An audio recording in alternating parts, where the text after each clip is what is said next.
What did it feel like to be a Luftwaffe pilot in 1944, climbing into a Messerschmitt over the heart of the Reich, believing you still commanded the skies, only to look back and see something impossible glinting in the sunlight behind you? What did it mean when P-51 Mustangs, the long-range escorts many German pilots believed could never reach Berlin, suddenly appeared in tight formation over the capital? And how did that moment brief, shocking and irreversible signal the unraveling of Germany's air defense and the end of the Luftwaffe as it had once existed? Subscribe to the channel and unravel the forgotten stories and secrets of World War II, and let us begin. The answers unfold slowly, like contrails spreading across a winter sky. They lead us through smoke-filled cockpits, across frozen runways, and into the anxious hearts of men who once believed they could hold a line. It is a story of shifting power, of fear and disbelief, and of a war entering its final, catastrophic phase. And at its center lies one revelation that broke the Luftwaffe's spirit. The Allies had finally built a fighter that could slip past every defense, reach the German capital, and still have fuel left to fight. The winter of 1943-44 lay heavy over Europe, a season of exhaustion and dread. Throughout the previous year, the 8th Air Force's daylight bombing campaign had pushed deeper into the Reich, striking factories, rail yards, and ball-bearing plants with relentless determination. Yet every mile toward Berlin came at a terrible cost. The B-17 and B-24 crews flew in tight, defensive box formations, relying on their guns and their discipline to see them through, but beyond the radius of Allied escort fighters, they became targets waiting to be claimed. In October 1943, during the Schweinfurter-Gansberg raids, dozens of bombers fell in smoking spirals, torn apart by swarms of Bf-109s and FW-190s. Many aircrews knew the odds, many did not return. Every man who climbed into a bomber that autumn understood that Germany's fighter defenses remained lethally strong. But this moment, this fragile balance was already shifting. American planners knew that unless they found a fighter capable of escorting bombers to Berlin and back, daylight strategic bombing might collapse under its own losses. The P-47 Thunderbolt and P-38 Lightning were formidable machines, deadly in a dogfight and rugged enough to survive tremendous punishment, but neither yet possessed the range to guard bomber streams deep inside the Reich. The skies over central Germany remained contested territory, a realm where Luftwaffe pilots still felt the rush of the hunt as they closed in for the kill. The Reich's air defense system, despite fuel shortages and growing attrition, still held the power to take the war to any formation that dared approach Berlin. In late 1943, something new began to appear on the fringes of the bomber routes: sleek, fast, and unmistakably American. The early P-51B Mustangs, fitted with the Packard-built Rolls-Royce Merlin engine, began flying longer missions, their extended-range tanks dangling beneath their wings. To the men in the bomber cockpits, the sight of these long-nosed fighters was like a promise. Help was on the way. But to the Luftwaffe, the Mustang was still just a rumor, a machine of limited reach, not yet a decisive threat. Many German pilots had grown accustomed to the predictable limits of American escorts. They would shadow the bomber streams, waiting and watching, tracking the point where the P-47s and P-38s would peel off to return to England. Only then would they strike, diving in waves through flak bursts, their cannons and machine guns ripping open the vulnerable formations. This pattern of attack had become almost ritual. The Reich defense system, Jagdgeschwader after Jagdgeschwader, had refined it to a deadly art. Over time, bomber crews came to dread the moment the escorts turned home. It was the instant when the horizon darkened with streaking shapes, when radio chatter rose in frantic bursts, when contrails twisted and burst apart in violent corkscrews. The Luftwaffe pilots believed they understood the rhythm of this war in the air. The Americans would come, the escorts would leave.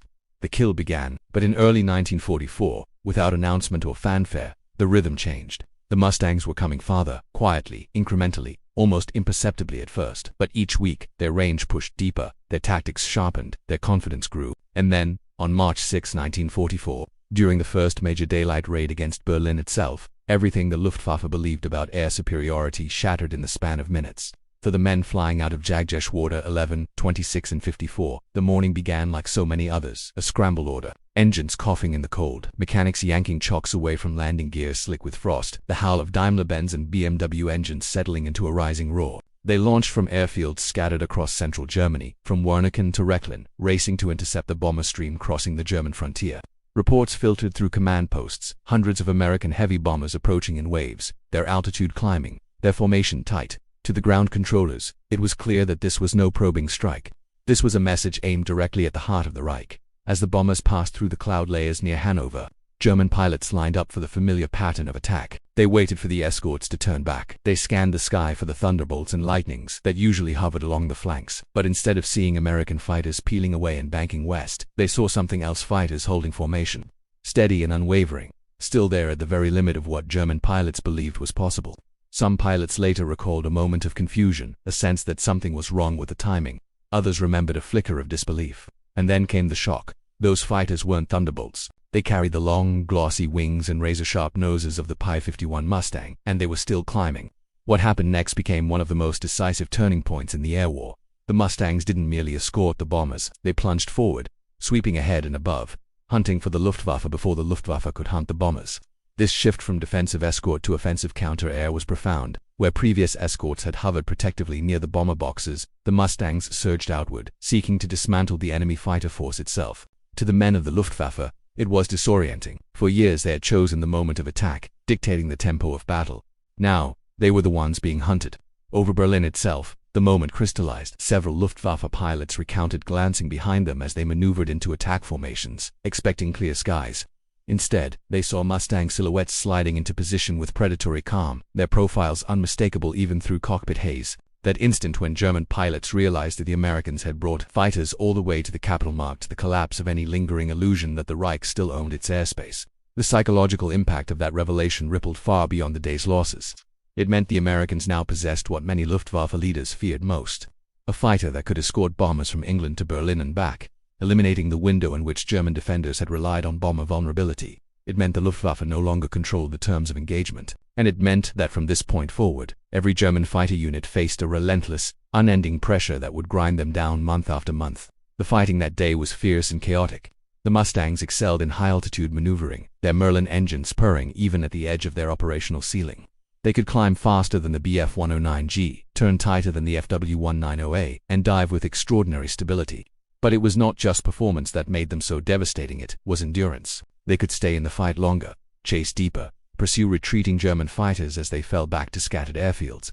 For the first time, American fighters were there on the Luftwaffe's doorstep, sweeping the skies in circles above their bases, waiting for any machine that dared lift off. Many German pilots later described the helplessness of taking off into a sky already patrolled by enemy fighters. At that moment, Germany's strategic geography, once a protective barrier, became a trap. The Berlin raid did not destroy the city's capacity to wage war. That would come later, in waves of fire and rubble.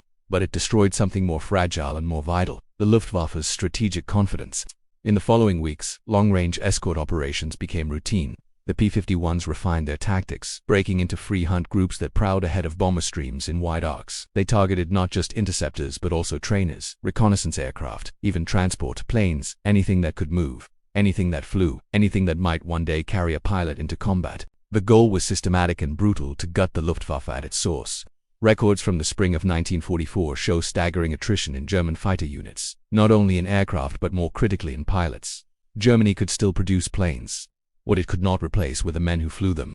Many aces, veterans of years of combat, were lost in this period, either in desperate dogfights or on final, fatal takeoffs. New pilots, barely trained, lasted only days.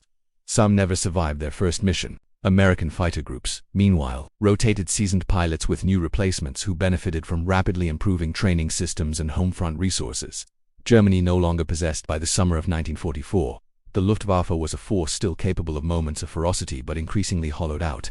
The appearance of P-51 Mustangs over Berlin had not been a single dramatic event. It was a boundary crossed, a line erased, the inevitability of defeat becoming unmistakably clear. For bomber crews who had endured the terror of unescorted missions, the change was transformative. Many later recalled the sense of relief in seeing Mustangs slicing through the sky above Berlin, their silver wings gleaming through flak bursts. The air war remained deadly, but the balance had shifted. Loss rates dropped, confidence grew, and the strategic bombing campaign intensified with newfound momentum. For the Luftwaffe, the skies had become a cage.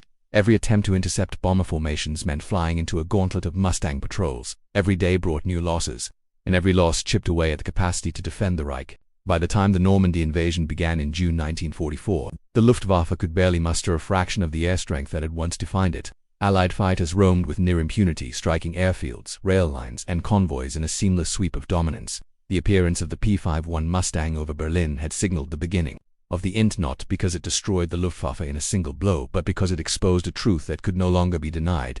Germany was no longer master of its own skies. The pilots who survived that period would remember the moment with sharp, lingering clarity: the disbelief, the sinking realization, the sense of fighting a war whose outcome had already shifted beyond their control. And in the decades that followed, historians would return to that single, haunting question: how did the balance of air power collapse so swiftly, so decisively? The answer was etched into the contrails over Berlin that day. It lay in the long silver wings of the P-51, in its endurance and its reach, in the quiet confidence with which it escorted bombers into the heart of the Reich. It lay in the shock on the faces of German pilots who saw the impossible become real.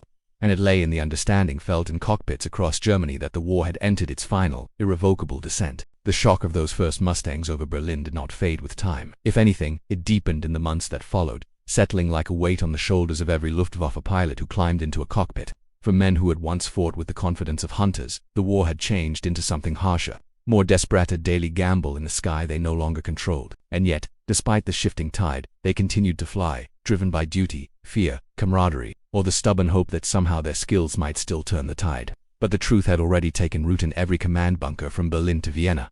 The Reich was no longer dictating the tempo of the air war. It was reacting, straining, scrambling, burning through its lifeblood to meet an enemy who now chose the time, the place, and the altitude. Each new raid in the spring and summer of 1944 pressed this reality deeper. The bomber streams grew larger, more disciplined, more relentless. Where once the Luftwaffe had thrown up waves of fighters and carefully orchestrated attacks, now each interception felt fragmented and fatigued. Fuel shortages grounded squadrons before they ever reached battle.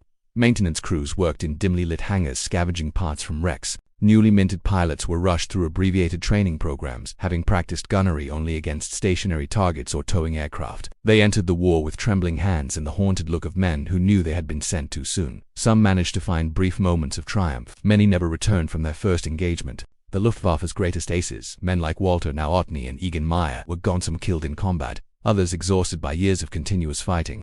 The sky felt emptier with each passing week, and even the most seasoned pilots sensed the growing fragility of their ranks. Meanwhile, the Mustangs seemed to multiply. Their squadrons swept across the continent with ease, forming a protective curtain around the bomber streams while simultaneously conducting aggressive operations of their own. Fighter groups like the 4th, the 357th, and the 352nd gained reputations not only for their skill but for the sheer reach of their missions. They prowled the airfields of northern Germany, strafing rows of aircraft parked wingtip to wingtip. They ambushed training flights, tore through reconnaissance runs, and disrupted the Luftwaffe's ability to coordinate even the simplest defensive measures. In some accounts, American pilots returned to their bases with ammunition still in their belts, not because they avoided combat, but because they never found German fighters to engage. The skies were thinning, the opposition fading like a shadow at dusk. For the bomber crews, survival no longer felt like a distant hope. It became a reasonable expectation. Veterans of Schweinfurt and Bremen found themselves watching Mustang escorts with a quiet, almost reverent gratitude, especially older crews who had once faced the Luftwaffe's full fury. They approached Berlin with steadier hands, knowing that enemy fighters would now have to break through rings of American escorts just to get a shot at them. Flak remained deadly. Winter storms still took their toll. Mechanical failures still claimed lives. Yet the crippling dread that once accompanied every deep raid into Germany gradually softened. The balance had shifted in a way that no tactic or last-minute innovation could reverse. On the ground, the German public felt the shift even more sharply. The once confident proclamations of Göring, who had vowed that enemy bombers would never reach Berlin, now rang hollow.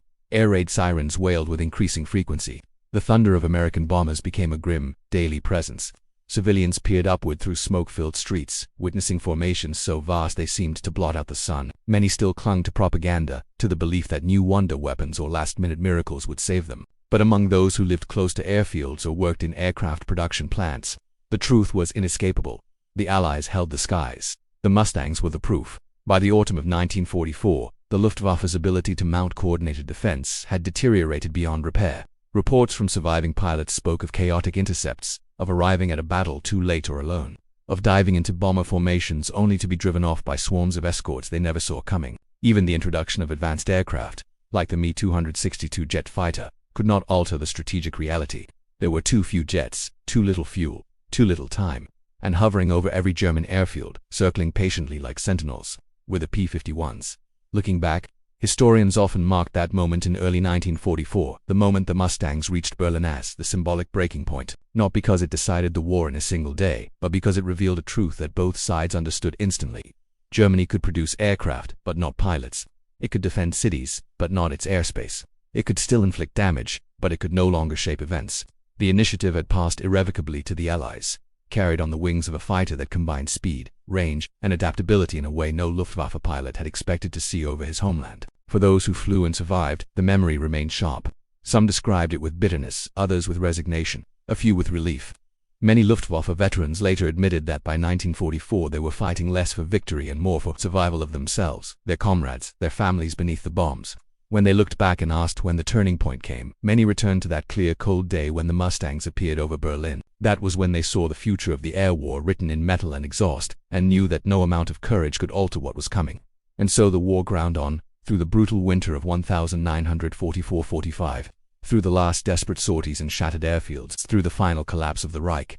When the guns fell silent and the smoke drifted away, the memory of those silver-winged fighters remained. The silver-winged fighters remained a symbol of a war that had reached its zenith in the skies, and of a moment when the balance of power shifted so completely that the outcome became inevitable. In the end, the story of the Mustangs over Berlin is not simply a tale of machines or tactics. It is a story of men, American and German, caught in the vast machinery of war, each fighting with the tools and training they had been given, each bound by duty to a cause larger than themselves. It is a story of courage, of fear, of innovation, and of the inexorable weight of strategy, and it stands as one of the clearest reminders of how quickly the tide can turn when endurance meets opportunity, when technology meets necessity, when belief meets reality.